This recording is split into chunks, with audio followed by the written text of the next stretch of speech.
My name is Margaret Lawson, and I'm 65 years old. I live in Boulder, Colorado, a city nestled against the Rocky Mountains, where the air is crisp and life seems calm. I work as a part-time art gallery curator, a job I've loved for decades because it allows me to connect with creativity and beauty every single day. People often say I live a quiet, peaceful life, and from the outside, they'd be right. My days were routine. Morning coffee while watching the sun rise behind the mountains, checking emails at the gallery, and spending evenings with my children, Olivia and Ethan, whenever I could. Life seemed simple, safe, and predictable. But underneath that calm surface, there was a current running through my life, a secret I never imagined I'd have to protect, a secret that could change everything for my family. It began subtly, with small signs that life was about to twist in ways I couldn't foresee. Even now, I remember the way the wind whistled through the trees one evening, carrying with it an almost eerie sense of anticipation, as if nature itself knew that my quiet life was about to be turned upside down. The truth is, life had given me everything I could want: a devoted husband, two wonderful children, a home filled with memories, and the satisfaction of a job I loved. Yet the weight of secrets, even the ones buried deep in my heart, has a way of reshaping our world. I never thought I'd be standing on the edge of a life-altering revelation at this age. And yet, there I was, sipping my chamomile tea, feeling the tension coil in my chest, knowing that the peace I had always known was about to be tested. The challenge wasn't just about money or inheritance. It was about trust, protection, and ensuring that my children's lives wouldn't be compromised by the greed and ambitions of someone else.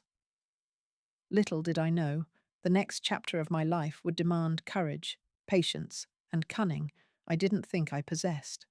This is my story, the story of how a mother's love, a hidden inheritance, and the choices we make when no one else is watching can alter the course of a family forever. After 41 years of marriage, I lost my husband, Thomas Lawson, to a sudden heart attack. One moment he was talking to me about plans for the weekend. The next he collapsed on the living room floor, clutching his chest. I ran to him, screamed his name, and called 911, but nothing could bring him back. He was gone in minutes, leaving an emptiness in the house that no amount of light or warmth could fill. Thomas wasn't just my husband. He was my best friend, my rock, the person who had laughed with me during the toughest days and held my hand during the happiest ones. I still remember his gentle voice in those final moments. "Keep our family close, Margaret." Those words echoed endlessly in my mind. They weren't just a request. They were a charge, a responsibility I hadn't anticipated. The days after his passing were a blur. Funeral arrangements, calls from friends and neighbors, condolences, flowers. Everything felt surreal. Sleep was impossible. My mind raced, imagining life without Thomas. But amid the grief, I discovered a folder hidden in the study, a folder labeled simply, "For Margaret." Inside were documents, letters, and a will. My hands shook as I opened it, and my heart caught in my throat. There it was, $7 million, left to me by Thomas, a number so large it almost seemed unreal. My husband had quietly, carefully built a safety net for me, knowing I would need it someday. And yet, a question gnawed at me. Should I tell our children, Olivia and Ethan, immediately, or keep this secret to protect them? I knew life had changed forever the moment I realized that money could either secure our future or, if mishandled, tear the family apart. The reality of Thomas's death and the inheritance combined into a heavy burden on my heart. Grief alone was enough to bear, but the weight of a secret that could transform the lives of everyone I loved made every day feel like walking a tightrope over a dark abyss. And I had no idea just how tangled this path would become. In his will, Thomas left me $7 million, and I made the difficult decision to keep it secret. Not from the world, but from Olivia, 36, and Ethan, 34. I feared that knowing the truth too soon could trigger greed, entitlement, or conflict. My children were loving, thoughtful, and kind. But money has a way of revealing unexpected sides of people. I remember sitting alone in the gallery one evening, staring at a painting of a stormy sea, realizing the enormity of the responsibility.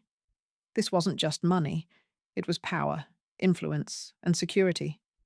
It could change lives, yes, but it could also break trust if handled recklessly. Thomas trusted me to protect it, and I vowed to do just that. Keeping such a secret was harder than I anticipated. Every time Olivia asked about investments, or Ethan mentioned ideas for new ventures, I felt a tension coil inside me. I had to appear normal, calm, supportive, while keeping a massive truth locked in my chest. Every family dinner, every casual conversation, was a careful dance to maintain the illusion of simplicity. At times I questioned myself. Was I doing the right thing? Could secrecy itself harm the family? But each night, staring at Thomas's photograph, I reminded myself that protecting my children from the wrong influences was an act of love. Money can't measure family loyalty, but when wielded poorly, it can destroy it. Olivia had recently married Brandon Hayes, a man with a winning smile and an air of confidence. On the surface, he was charming and articulate, but instinctively, I felt unease whenever he was around. Something about his casual references to wealth, his subtle pressure about financial matters, and the way he scrutinized our home felt off. I tried to ignore the feelings, convincing myself that I was just a protective mother, wary of anyone who could influence my children. But as days passed, small incidents added up. He would casually mention his entrepreneurial ventures and hint at needing funds to expand them. Every suggestion sent a knot of tension through me. My instincts, honed over decades of life experience, screamed at me that he wasn't just ambitious, he was potentially dangerous to the secret I was guarding. I began observing him more closely during family gatherings, noting patterns, inconsistencies, and subtle signs of manipulation. I didn't want to confront him openly, not yet. But I knew I had to prepare for eventual conflict. This man, despite his charm, could threaten everything Thomas had carefully provided. The first real confrontation happened on a rainy evening. Olivia and Brandon were discussing his startup investment in the living room. The tone escalated quickly. Brandon demanded funds, his voice sharp, insistent. Olivia hesitated, clearly conflicted, and I sat silently in the kitchen, overhearing every word. My heart pounded. I realized that this was the first tangible sign of danger to the inheritance. Brandon didn't yet know about the $7 million, but his ambitions were already evident. If I acted too soon, I risked confrontation. If I waited, he might figure out the truth by himself. I felt trapped between protecting my secret and ensuring my children's safety. That night, I made a quiet, resolute decision. I had to safeguard the money and find a way to channel it meaningfully. Not only for me, but for Olivia and Ethan. I needed a plan that could protect the inheritance, nurture our family, and ultimately teach lessons about trust, love, and responsibility, without ever revealing the secret prematurely. It was the beginning of a journey I could never have predicted, a journey that would test my patience, intuition, and courage at every step. That night, after overhearing Brandon and Olivia's argument, I sat alone in the study, staring at the old wooden desk Thomas had built decades ago. The rain tapped softly against the windows, a quiet rhythm that contrasted sharply with the storm raging in my mind. I knew the $7 million was more than just money. It was a responsibility, a legacy, and a shield for my family. Allowing Brandon access, even indirectly, could jeopardize everything my husband and I had built. I thought about my children. Olivia, bright and compassionate, always eager to help others, yet so trusting of those around her. Ethan, practical and logical, yet sometimes naive in matters of finance. Neither of them deserved to have their lives complicated by someone else's greed. And Brandon, his charm could easily disarm them, but his intentions were clearly self-serving. My instincts, sharpened over decades, warned me. I had to act, and I had to act strategically. I spent hours drafting a mental plan. First, the money had to be secured in a way that I alone controlled, yet could still benefit the family indirectly. Second, I needed a meaningful outlet for it, something that could enrich the lives of my children and perhaps the community without alerting Brandon. I wanted the funds to serve a purpose greater than private luxury. It had to be constructive, protective, and invisible. By the early hours of the morning, I decided, I would create a project, a safe, positive environment that benefited our neighborhood while keeping the inheritance hidden. It would be my shield and my legacy. I also promised myself to maintain composure around Brandon, to avoid any confrontation that might tip him off. Every smile, every conversation, every casual comment had to be carefully measured. For the first time in days, I felt a sense of clarity. It wasn't just about hiding money. It was about nurturing a future where Olivia and Ethan could grow, learn, and become resilient adults. If Brandon was ever to realize the inheritance existed, he would find nothing easy to manipulate. My decision, I knew, would change everything, but in a way that could protect the people I loved most. The next weeks were a whirlwind of discreet planning and careful execution. I decided to invest the $7 million into establishing the Boulder Community Arts Center, a place where families, children, and aspiring artists could come together to learn, create, and find mentorship. Every detail was meticulously organized: renovations, art supplies, classes, and workshops. I wanted it to be more than a building. I wanted it to feel like a safe haven, a place of growth and inspiration.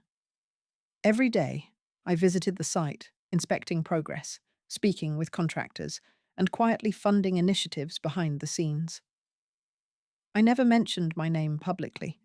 Instead, I attributed the generosity to an anonymous benefactor. I wanted the community to feel the impact, not the money. Every brick laid, every mural painted, every classroom furnished. It was all a part of my plan to shield the inheritance while creating lasting value. As the project unfolded, my evenings became a mix of excitement and anxiety. Brandon occasionally asked vague questions about community projects, sponsorships, or grants, and I skillfully deflected them, all while nurturing the vision I had crafted. Watching the center take shape brought me a profound sense of fulfillment. I knew this was exactly what Thomas would have wanted, something that honored our family while doing good quietly. The transformation of the space mirrored a personal transformation within me. I was no longer simply a grieving widow. I had become a guardian of a secret, a protector of my children, and a silent architect of change. The weight of the inheritance shifted from a burden to a purposeful mission, and with each passing day, the Arts Center became a testament to the power of careful planning, love, and resilience. Months passed, and the Boulder Community Arts Center flourished. Children attended painting classes, teenagers learned photography and music, and adults discovered spaces to share their talents. Word of the anonymous benefactor spread quietly through the community, adding an air of mystery and fascination. People spoke in hushed tones about who could be behind such generosity, speculating endlessly. Meanwhile, Olivia and Ethan began noticing the positive changes. Olivia volunteered to help with an art class, while Ethan occasionally attended workshops on financial literacy. They were inspired and proud of the transformation, yet neither suspected I was the one orchestrating it all. Every interaction reinforced my belief that the center would serve its intended purpose, protecting the inheritance while indirectly enriching my children's lives. Brandon, however, was a constant shadow of suspicion. Though he didn't know the truth, he began probing subtly, asking questions about funding, grants, and community contributions. Each inquiry made my pulse quicken. I realized that while the centre flourished, I also had to remain vigilant. Any slip, any hint, could expose the secret and risk the financial security Thomas had provided. Despite the tension, I felt a quiet satisfaction watching the community thrive. The centre wasn't just a project, it had become a symbol of hope and connection. Families supported one another, artists found recognition, and children discovered creativity and self-confidence. It was a living proof that my decision to act carefully and purposefully was right. One sunny afternoon, Olivia decided to visit the arts centre alone, curious about the programs she had heard so much about. As she walked through the colourful halls, she was visibly moved by the sight of children painting, teenagers playing instruments, and families collaborating on murals.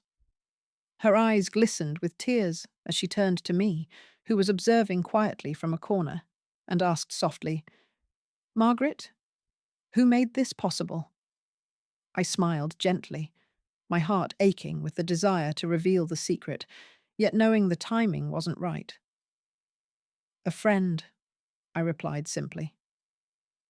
Her expression reflected gratitude and awe, and for a moment I allowed myself to feel the quiet joy of impact, the knowledge that the money was serving its intended purpose without endangering my children. That moment also carried a pang of sadness. I wanted to tell Olivia everything, to let her understand the depth of trust and love behind the anonymous gift. But the risk of exposing the inheritance was too great. I realized that some lessons were better taught through experience rather than revelation. Olivia would learn responsibility, empathy, and the importance of community without ever knowing about the $7 million. This visit became a turning point, reinforcing the balance I needed to maintain, joy and pride for my children and community, while keeping the secret intact. It was a delicate dance, one that required patience, tact, and unwavering vigilance. As the months passed, Brandon's subtle probing evolved into more overt curiosity. He began attending neighborhood events and casually asking about grants, funding sources, and anonymous donors. His questions, though polite on the surface, carried a sharp edge, as if he were trying to uncover a pattern or flaw that would reveal the secret. Every family gathering became tense. He would make offhand remarks, subtly testing my reactions, analyzing body language, and attempting to gauge how much I knew about the arts centre. It was exhausting maintaining composure, while simultaneously ensuring that Olivia and Ethan remained unaware of the true source of the funds. I realized that Brandon's suspicion was a growing threat. While he didn't yet have concrete evidence, his intelligence and persistence meant I had to be extra cautious. I began documenting interactions, keeping detailed mental notes of his inquiries, and carefully crafting responses that were truthful without revealing anything significant. Despite the tension, I also recognized an unexpected benefit. Brandon's curiosity highlighted the importance of discretion, foresight, and strategy. The inheritance and the arts centre were not merely financial assets, they were instruments of teaching, protection, and family legacy. I had to remain calm, vigilant, and patient, knowing that the right moment would eventually reveal lessons in trust, resilience, and selflessness. As the weeks went by, subtle signs began to intensify that Brandon's curiosity was not just harmless probing. Strange phone calls in the middle of the night, unexpected visits from neighbours who seemed unusually interested in the arts centre, and small, seemingly inconsequential questions all started piling up. Brandon's subtle manipulations were becoming more sophisticated.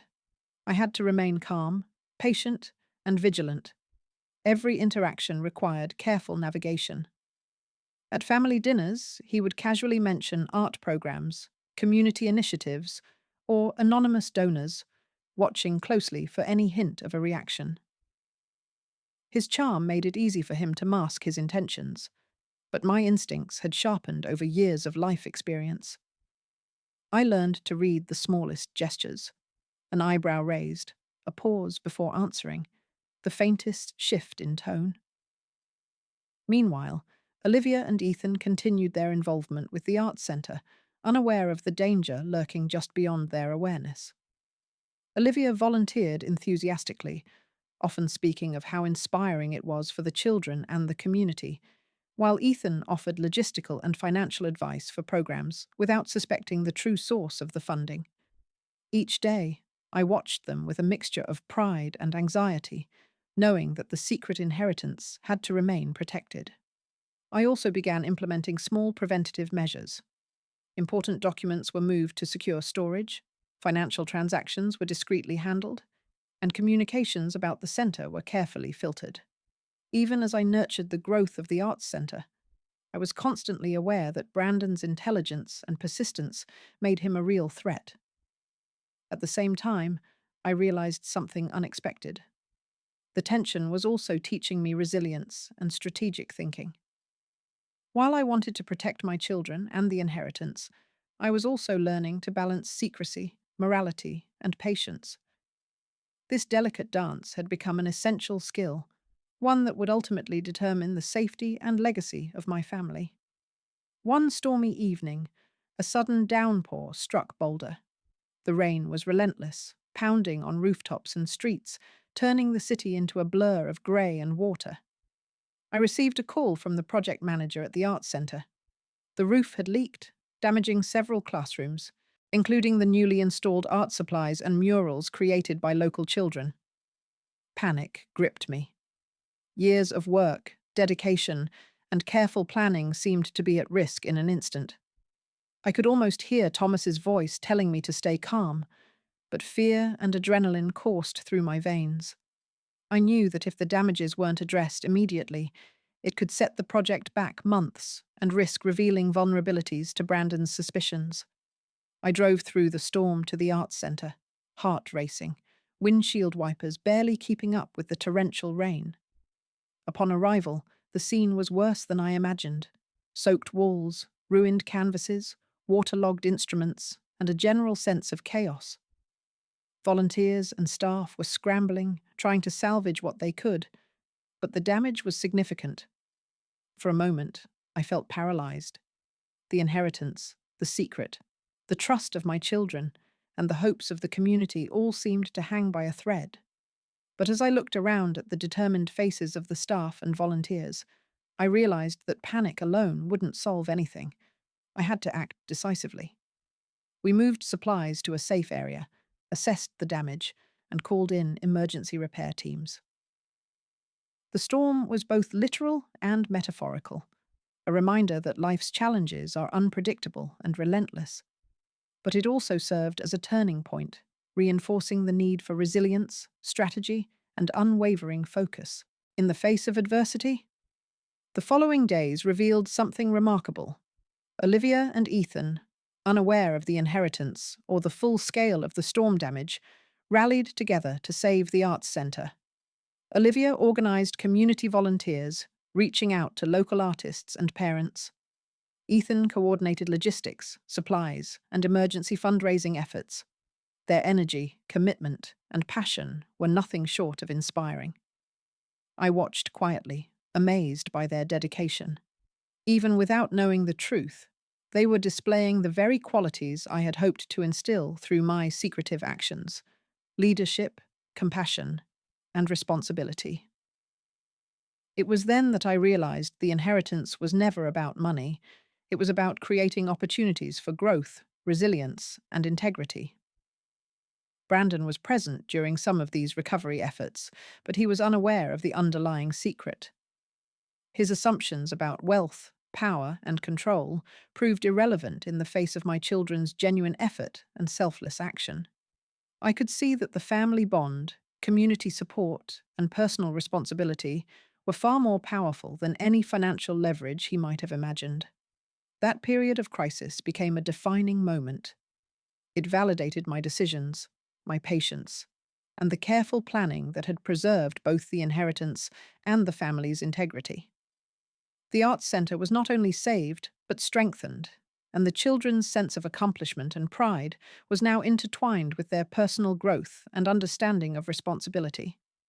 Through the trials of the storm and the challenges posed by Brandon's subtle probing, Olivia and Ethan learned a powerful lesson. Inheritance is more than money. True inheritance is the knowledge